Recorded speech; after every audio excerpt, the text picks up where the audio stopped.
They said she was deaf. They said she lived in silence, locked away from the melodies of the world, unable to hear her own laughter or the voices of those who claimed to love her. But what if I told you that wasn't the truth? What if I told you the silence wasn't in her ears, but in her father's heart? Stay with me until the end, because the truth you're about to hear will break you, heal you, and remind you of the power of love. It all began with a young woman named Elena, the daughter of a cold and powerful millionaire named Richard Hale. From the outside, Elena's life looked perfect. Mansions, private tutors, endless luxuries. But in her father's eyes, she was broken. Diagnosed at an early age as deaf, Elena was raised in quiet detachment. Richard never spoke to her except through gestures or commands. He never tried to look into her eyes or wonder if she could understand in ways that went beyond sound. To him, she was a burden, a reminder of imperfection in his flawless empire.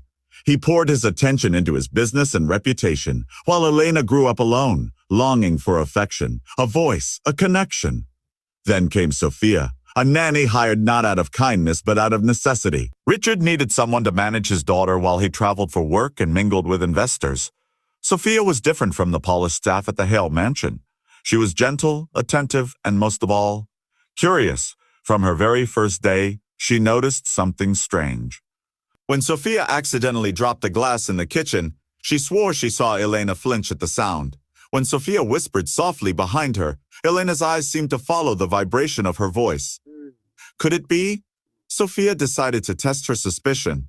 One evening, she sat beside Elena with a storybook and began to read aloud, not using signs, just words. Elena looked up, her eyes wide as though the sound was reaching her heart. Tears filled Sophia's eyes. The girl wasn't deaf, not completely, perhaps not at all. Something deeper was at play. But why had everyone, especially her own father, ignored it?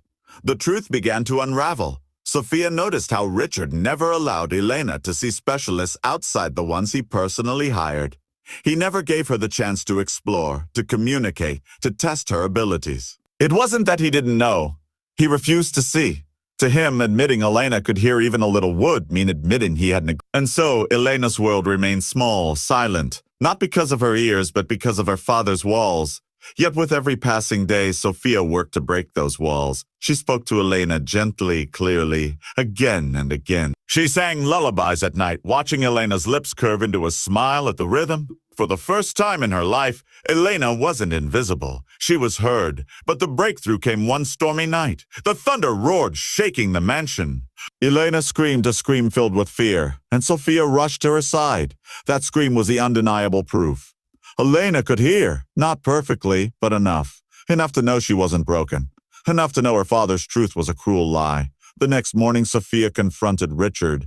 Ayupa. Boys trembled with both fear and fury as she told him the truth he had buried for years. But Richard, cold and unmoved, dismissed her.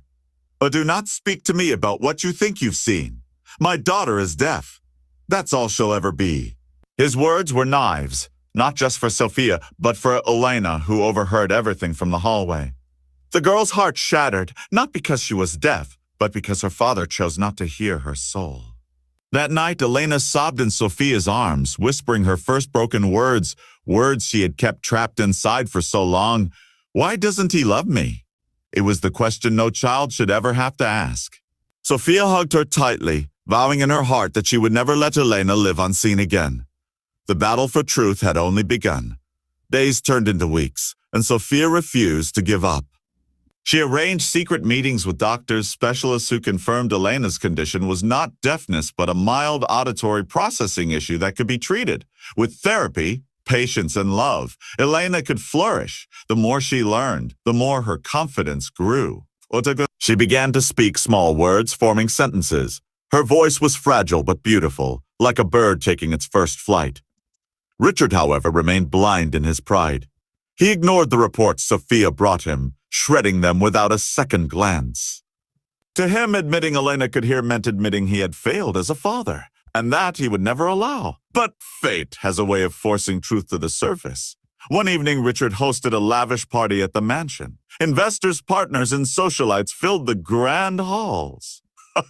Elena was expected to stay upstairs hidden as always. Yet curiosity drew her down. In her simple dress, barefoot and trembling, she stood at the edge of the grand staircase. Sophia watched from across the room, her heart pounding. Someone dropped a tray of glasses, the crash echoing through the hall. Elena gasped aloud, covering her ears. Every eye turned toward her. Silence fell. Richard froze, his face pale, his secret unraveling before the very people he sought to impress. And then Elena did something no one expected. With tears streaming down her face, she spoke. Her voice cracked, uncertain but clear enough for everyone to hear. I'm not deaf. I'm not broken. I just wanted you to love me. The room gasped. Richard's mask shattered. For the first time, he saw what he had denied for so long, not a broken child, but a daughter desperate for love. The weight of his pride, his cruelty, pressed down on him like a mountain. He couldn't move, couldn't speak. Sophia stepped forward, her hand on Elena's shoulder, her voice steady. She doesn't need perfection. She just needed her father. The silence stretched, and Richard's eyes filled with something rare, tears. For years, he had built empires, chased wealth, and armored himself in pride. But in that moment, he realized he had lost what mattered most. Richard fell to his knees before his daughter, trembling. Elena, I'm sorry. Forgive me. His words were barely a whisper, but Elena heard them. Not with her ears, but with her heart. She stepped into his embrace, her small arms wrapping around him, and for the first time Richard held his daughter not as a burden, but as a blessing. From that day, things changed. Therapy began, doctors worked patiently, and Sophia stood by Elena's side every step of the way.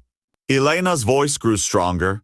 Her laughter filled the halls, and Richard, though scarred by his mistakes, finally learned what it meant to be a father. And so the girl once thought to live in silence was heard at last. Not because her ears were perfect, but because love had finally spoken louder than pride. And that is the cruel truth the nanny uncovered, and the beautiful truth that set them free.